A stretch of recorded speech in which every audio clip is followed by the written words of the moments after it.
akan kemusyrikanmu, makanya aku takut akan kemusyrikanmu, padahal kalian justru menyekutukan Allah. Bagaimana aku takut dengan aku tidak takut dengan kemusyrikanmu itu. Aku membebaskan diri, tidak mau ikut-ikut kalian. Kami nggak takut. Gitu. Jadi sikap Nabi Ibrahim itu betul-betul tegas di dalam urusan penyembahan. Beliau menyembah Allah, ya. Kalau kaumnya tidak menyembah Allah. Akhirnya Nabi Ibrahim pergi ke Palestina. Kemudian di sana musim paceklik, pergilah ke Mesir. Kemudian kembali lagi ke Palestina. Kemudian mengantarkan istri dan anaknya, istri yang kedua ya, Siti Hajar, dan anaknya yaitu Nabi Ismail ke Makkah, ke daerah Jurhum. Dan ditinggal pergi lagi ya, karena memang seorang dai, seorang penyampai risalah, ya, wirawiri.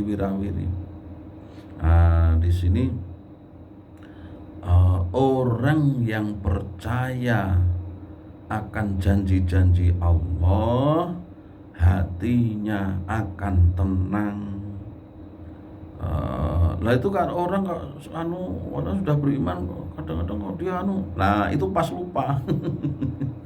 Ya kalau pas lupa, makanya pentingnya ada majelis ilmu, majelis taklim, pengajian itu, dan mengingatkan itu sebenarnya sudah tahu tapi nggak ingat ya, lupa lagi. Nah, setelah ada tausiah atau pengajian, ingat lagi. Memang manusia tempatnya lupa. Nah itu fa inna dzikra tanfa'ul mu'minin, gitu kan. Wa dzakir, berilah peringatan, karena peringatan itu bermanfaat bagi orang-orang beriman. Alladzina amanu wa amilus solihati tuba lahum. Alladzina utai wong akeh amanu kang iman sapa alladzin, wa amilu lan nglakoni sapa alladzin as-solihati ing ngamal-ngamal soleh, iku tuba bejo banget ya. Lahum kedue alladzin wa husnu ma'abin, lan baguse nggon bali ay marjiin. Jadi orang yang beriman kemudian melakukan kebaikan, maka orang itu bejo ya, beruntung. Tuba itu artinya beruntung sekali, tidak hanya beruntung tapi sangat beruntung. Jadi orangnya kok beriman dan kelakuannya apik, wes pol-polan, katok. Orang yang beruntung sekali yang seperti itu. Karena apa? Kalau kelakuannya baik, apalagi orang beriman, itu kan hidupnya di dalam bimbingan Allah, dibimbing terus, karena yang dikerjakan itu disenangi oleh Allah. Beriman, amalnya bagus, Allah menyukai. Maka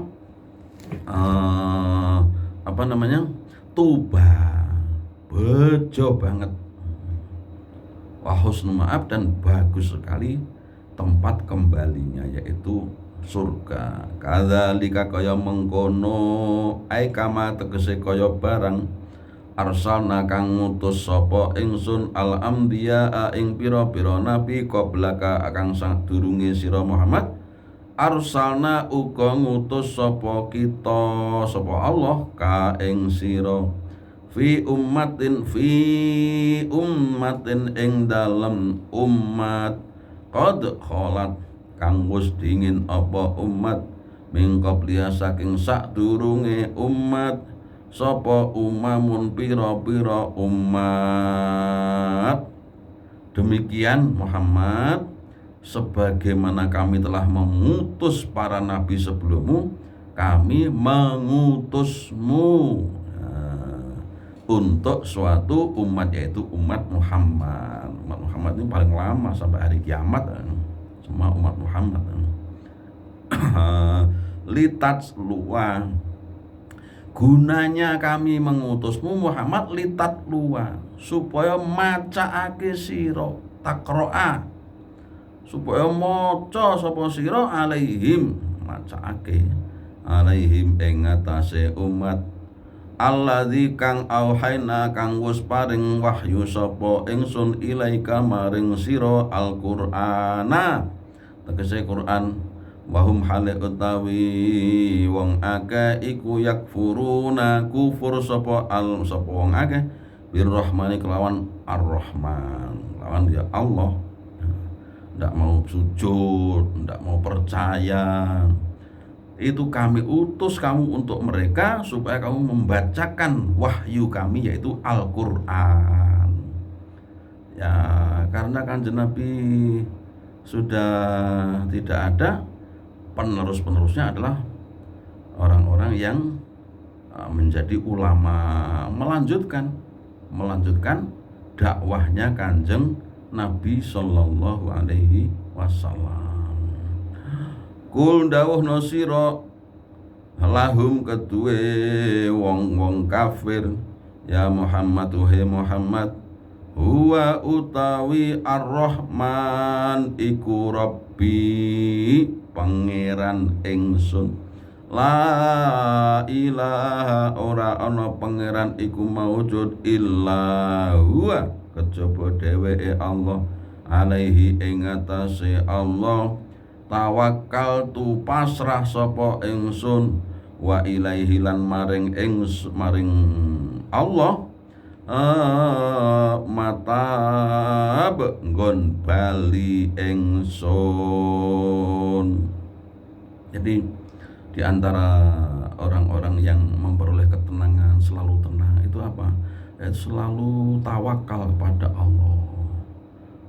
Misalnya kepinginannya tidak terkabulkan, tawakal itu adalah pasrah setelah berusaha, pasrah setelah ikhtiar. Misalnya ketika sakit, orang tuanya sakit, diantarlah ke tempat berobat, kemudian disuruh beli obat, kemudian ya pasrah.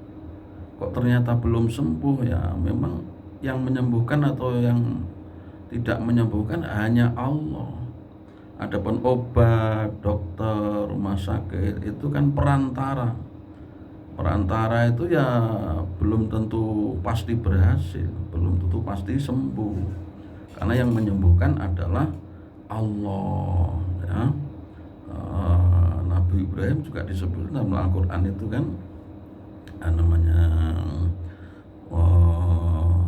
wahuwa yasfin gitu kan. Yasfin itu kan Allah yang memberi kesembuhan ketika aku sakit. Jadi ya Allah, memang kita terus menambah ilmu itu supaya hati kita tambah jembar. Oh iya ya. Jadi manusia hidup ini masalah selalu ada, tetapi kalau dingilmoni karena persiapan bekalnya banyak, dia ya tenang saja. Anaknya ada yang baik, ada yang tidak baik. Ya yang tidak baik ya diingatkan, kemudian ya samalah mendidiknya, gitu saja. Tidak usah pusing-pusing panjang lebar. Disinilah mitra bersada Allah Subhanahu wa Ta'ala memberi atau menurunkan kitab Al-Quran supaya manusia mengambil faedah dari Al-Quran itu. Misalnya ketika puasa, di situ kan ayatnya kutiba alaikumusyamu kama kutiba alal ladzina min qablikum la'allakum tattaqun. Berpuasalah, mudah-mudahan engkau bertakwa. Kalau Allah itu, kalau firman Allah itu pasti. Berpuasalah maka pasti bertakwa. Kalau puasanya benar, insya Allah ya menjadi orang bertakwa betul. Kemudian diperinci takwa itu apa toh? Nah, takwa itu alladzina yu'minuna bil ghaibi, percaya kepada barang gaib, surga neraka, siratal mustaqim, mizan, kematian dan alam kubur. Nah, seperti itu gaib, barang gaib toh, malaikat Allah. Kemudian wa yuqimunas shalah, mendirikan sholat. Nah, ciri orang bertakwa mendirikan sholat. Nah, dalam tafsirnya ya adalah melaksanakan sholat sesuai syarat dan rukunnya. Syaratnya misalnya menghadap kiblat, memakai pakaian suci, tempatnya suci, berwudu dulu, gitu kan? Dan seterusnya, kalau nggak ada wudu pakai tayamum dan sebagainya. Itu syarat-syarat sebelumnya. Sudah masuk waktu, urung masuk waktu sholat. Aku sholat kapan? Jam 11. Sholat apa? Sholat duhur. Ya orang mancing tuh jam 11. Nah, harus sudah masuk waktu. Kemudian rukun-rukunnya, rukun sholat itu ada 5 rukun qauli ya. Baca takbiratul ihram, baca fatihah, baca tasyahud akhir, baca sholawat, kemudian baca salam yang pertama. 5 itu saja rukun qauli. Tapi harus benar. Namanya rukun. Rukunnya sholat tuh banyak kan, tidak hanya kalau rukun sholat yang berupa perbuatan kan banyak, seperti sujud, iktidal, ruku, duduk di antara 2 sujud, itu kan gerakan-gerakan kan, itu namanya rukun fi'li. Tapi yang tadi saya sebutkan adalah 5 itu rukun qauli, yang bangsa ucapan. Allahu Akbar, takbiratul ihram, Fatihah, tahiyat akhir, sholawat, kemudian salam. Di situ kemudian melaksanakan sunnah-sunnahnya sholat. Subhana rabbil azim wa bihamdi, sami Allahu liman hamdah, rabbana lakal hamdu, dan seterusnya. Subhana rabbil a'la wa bihamdi, kama shallaita ala sayyidina Ibrahim ala fil alamin innaka Hamidum Majid. Wah, sampai salam kedua. Itu sunat-sunat itu juga dikerjakan. Wah, itulah orang yang bertakwa. Kemudian wa mimma razaqnahum yunfiqun, bersedekah, kalau wajib namanya berzakat.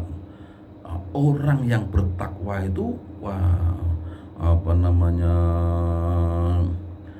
wal kadhiminal ghaidha, orang yang menahan dari marah, wal afina 'anin nas, memaafkan kesalahan orang lain. Wah, ciri-ciri orang bertakwa. Ucapannya bagus, bukan ucapannya manis ya, ucapannya bagus. Bagus itu artinya benar dan menyenangkan. Kalau manis itu kadang-kadang di balik itu ada udang, ada udang di balik batu. Nah, ciri-ciri orang bertakwa itu banyak sekali, dijelaskan dalam Al-Quran, dijelaskan dalam hadis-hadis Kanjeng Nabi, sehingga manakala orang itu bertakwa,